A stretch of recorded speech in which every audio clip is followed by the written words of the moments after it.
Hello Team Phoenix and welcome to my YouTube channel. This is your girl Catherine Mwiwa. Please call me Kate Mimi.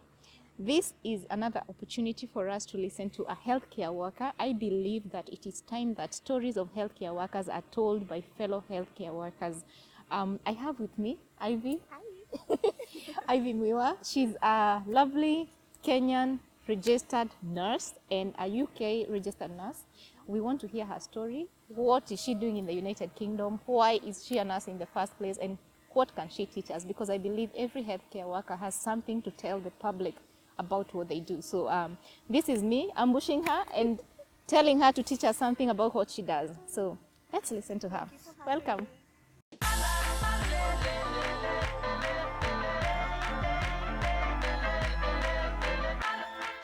So Ivy, welcome to this lovely channel. Thank you. Thank you for coming. Thank really, you so I much. think it's quite an honor. You've come a long way to come and talk to my audience. Yeah. I think that is an honor and I don't take it for granted. So thank you so much for doing this. Thank you for having me. In terms of a name, if you don't mind introducing yourself to Team Phoenix. Hi everyone, Ivy Mwiwa.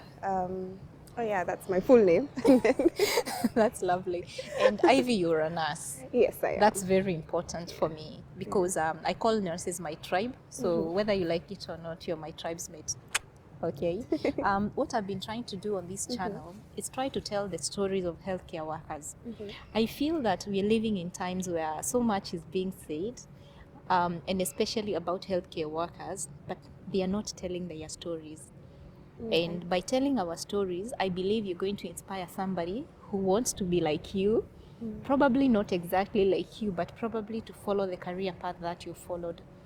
I've interacted with you a few times, and I think what I want to hear, what I heard the first time, I think Team Phoenix will be more than happy to hear what I heard. So if you don't mind, Ivy, can you take us through your journey of nursing? When did you decide to be a nurse? Let's start from there. Okay, so I have two major reasons as to why I became a nurse. First one was when I was in high school. I was the student nurse. So I used to love seeing the school nurse handling sick students. So it made me really intrigued. And then the second bit was when my brother was sick. Okay. Then and he was misdiagnosed for like a whole year. Oh dear. After that, then we find out like he had pericarditis, and that made me now love the heart. So yeah, so one made me want to be a nurse, and then the other it made me want to specialize into cardiac nursing. That is very good. Ivy, in terms of job, you're here in the United Kingdom. So what do you do here as a nurse? I work in the cath labs.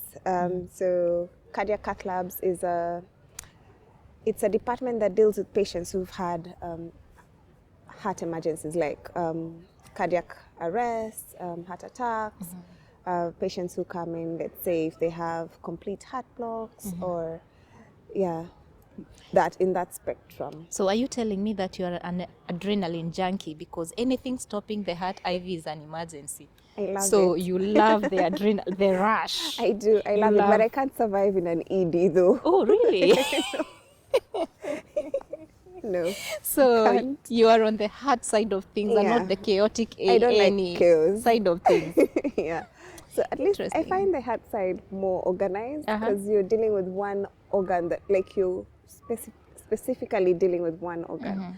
While in the ED, it's everything, anything can come in. You can have trauma, you can have this, you can. So no, that's why I just love the heart because it's one bit. Ivy, I'm thinking, where did you go to uni? Where did you train? I trained in Kenyatta University.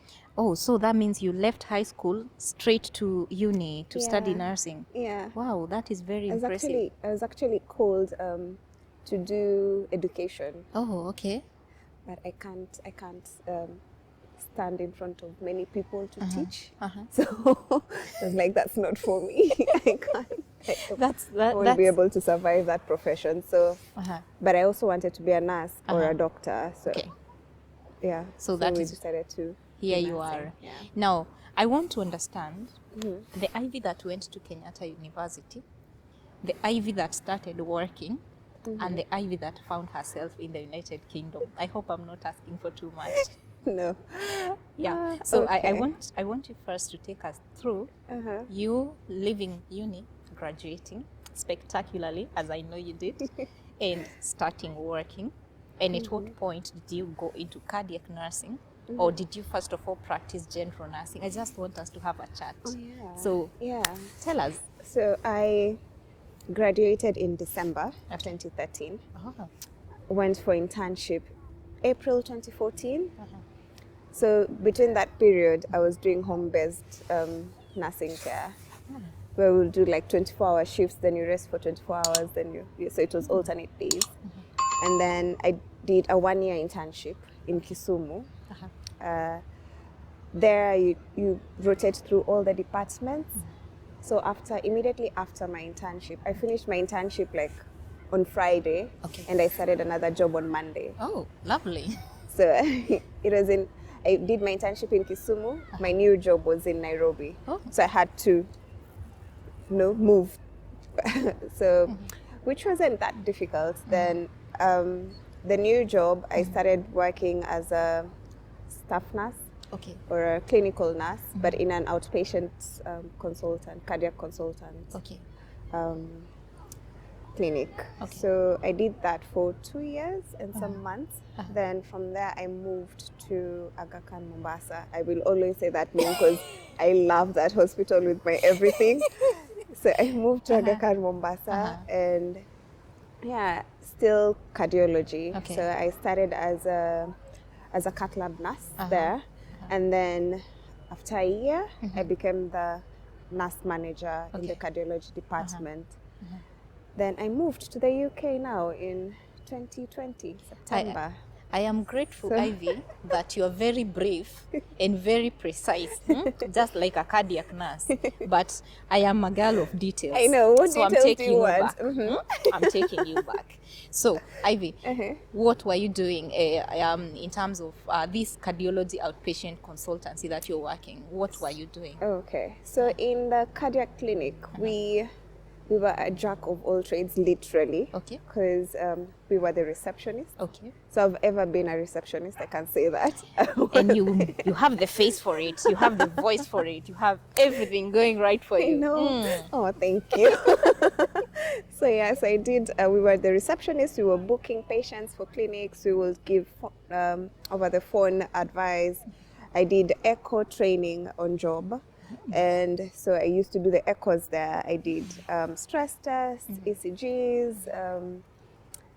Then we used to run the patient flow as well and give emergency drugs. We used to refer if a patient comes in and we outrightly see this patient is not a clinic patient. We will just call the consultant and be like, we need to refer this patient to a hospital. Yeah, to a hospital. So yeah, we did all that. Yeah.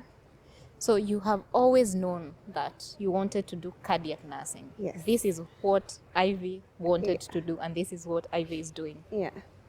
Now, the thing with Team Phoenix is that I try as much as possible to break down complex medical language into layman's terms. Ivy, you've fed us a lot of jargon right now. I know. And my audience is looking at me and wondering, Catherine, who is this? Who have you brought on set today? Now, there are some terms I want you to explain in simple language what they mean. What is pericarditis, Ivy? So pericarditis is the Okay, here. Okay. So, the pericardium, let's just start from there. It's a lining of the heart. So pericarditis is the inflammation. The tis is the inflammation. It just shows how when you fall down and you have a swollen muscle. So that's the inflammation that's causing the swelling. So that's the same thing. Okay. So it is in simple inflammation. terms, you're telling us that this covering of the heart is heart. Yeah. Oh, that is a very good one. The covering of the heart is heart. Yeah. So that is pericarditis. Yeah. That is good. Now, what is an echocardiogram? You're saying we are doing echoes, stress test, ECG. My audience is like, okay, Catherine, continue. So echo is an ultrasound of the heart. So we get to see the images of how your heart is in terms of the 4 chambers the valves in the heart, how your blood is flowing through the chambers, if there's any leakage, if there's any clot, if there's any hole in the heart. We've had that somebody has a hole in the heart. So if there's any hole, such things. Okay. And what is a stress test? Why are you trying to stress the heart? To stress the heart. Why? So the stress test is similar to the gym treadmill. Okay. But then in this case, you're strapped to cables and wires that do an ECG reading, which so an ECG is like a rhythm of how your heart rate is. Okay. So we connect you to the cables and so when you're running, and so the running is the stressing, we're stressing you. So there are different levels of that test. Okay. So you're stressed for like 12 minutes.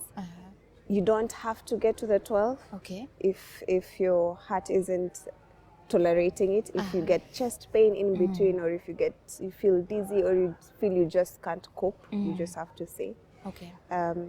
So we are able to tell, because you have ECG readings all through, so we are able to see if something is happening. If you say you have chest pain, then we're able to tell where exactly, which part is being compromised during the stress test. So do you need an angiogram after that? Do you need something else after that? So especially in patients who have chest pain but they don't have a heart attack, so they can have chest pain, but it's on the ECG it's not really clear. Okay. So you have to stress them so that you can tell, oh, is this patient really having a blocked artery somewhere that we need to treat?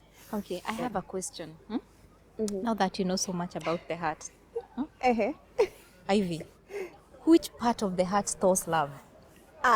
Because they tell us, I love you from the bottom of my heart. I want to know. Oh my which God. side? Please don't lie to the us. heart is full of blood. I wonder where people store each other.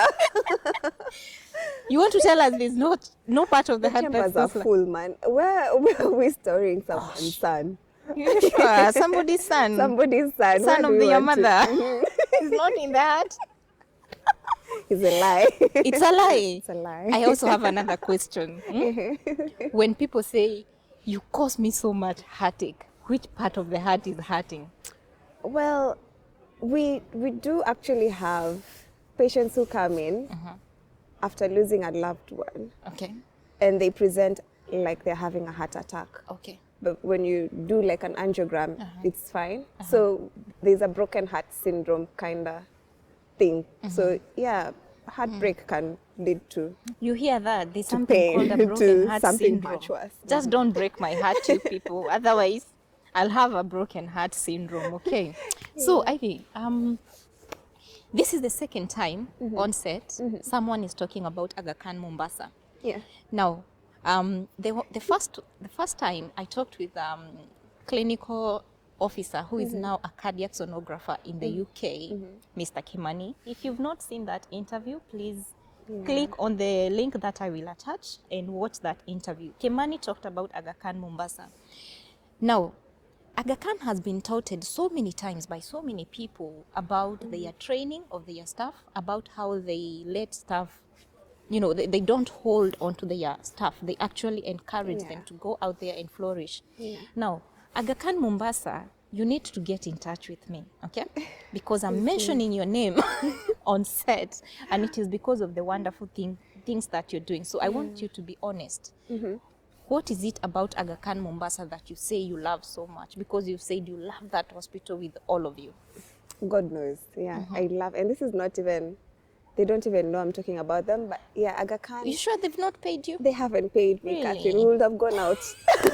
Oh, tell So me. yeah, they haven't paid me. But there's a kind of family feel. You don't feel like you're just going to work, but you feel like there's some sort of support. Okay. From the top level to the bottom level. It cuts through all the levels. Okay. The training there is extensive. We have clinical nursing instructors. Yeah, I was looking for that. Clinical instructors. Clinical nursing instructors who actually follow up with the nurses to find out whether what trainings they need in conjunction with the managers. and there's like an online portal where you do online training as well, which you Really? have to complete every year, Oh, that's good. and they follow up. Very So good. it keeps you on your toes in parts of training. And in the Cath Lab, we had a very nice, an amazing director who used to give us like the freedom to look for what you want to read, and he would encourage you to go for it. Wow. He never held people back, and he would be like, "Oh, you people, you need to read, you need to do this, you need to do this." So he kept us on our toes as well. That really helped. That's it really, good. really helped.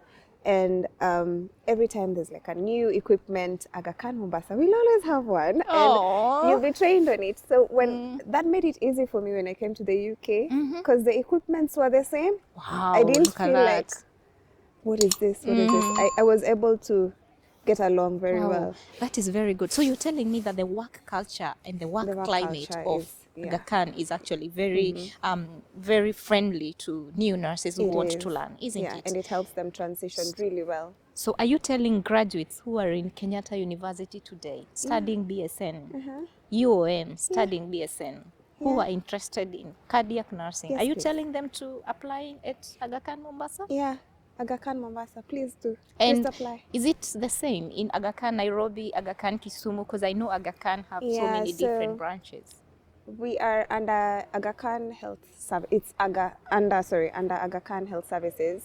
But Aga Khan Nairobi is a bigger version. It's like the Okay. big brother. Okay. And then Kisumu and Mombasa are like the small ones. So the cardiac program in Mombasa and Nairobi are really good. Last time I checked. Team Yeah. Phoenix, for those of you Sorry. who are not from Kenya, and I understand we have so many of you who watch us from Uganda, we have so many of you from Pakistan. Interestingly, I didn't even know this. We have so many Ghanaians and Nigerians who are watching us. So perhaps what we're talking about may not resonate with you.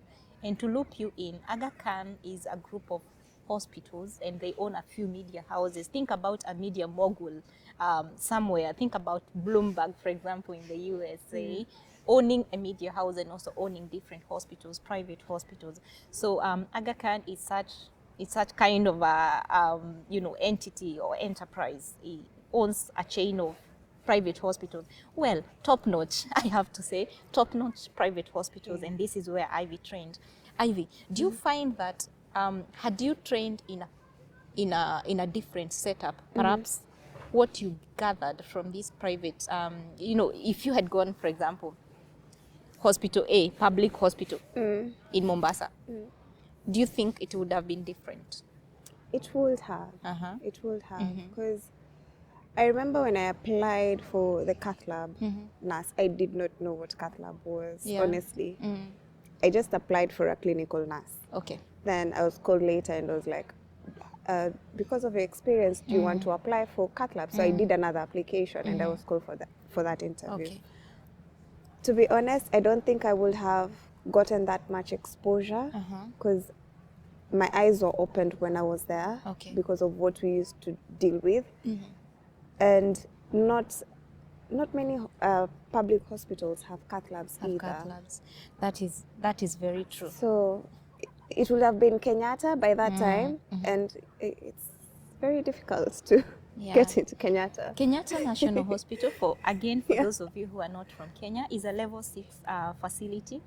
We call it the best hospital south of the Sahara, north of the Limpopo. Yeah, I have to say add that part. Oh yes, south of the Sahara, north of the Limpopo. Kenyatta National Hospital, level 6. It is one of the best referral facilities in Kenya, but it is a public hospital, and probably just like public hospitals in your own country, from wherever you're watching us, perhaps there are so many patients in need of so many services, but the resources are quite limited, to be very sincere. So Ivy, at what point was the dream of United Kingdom born? Tell me about that. When I felt like I had done everything that I could in the lab that we were in.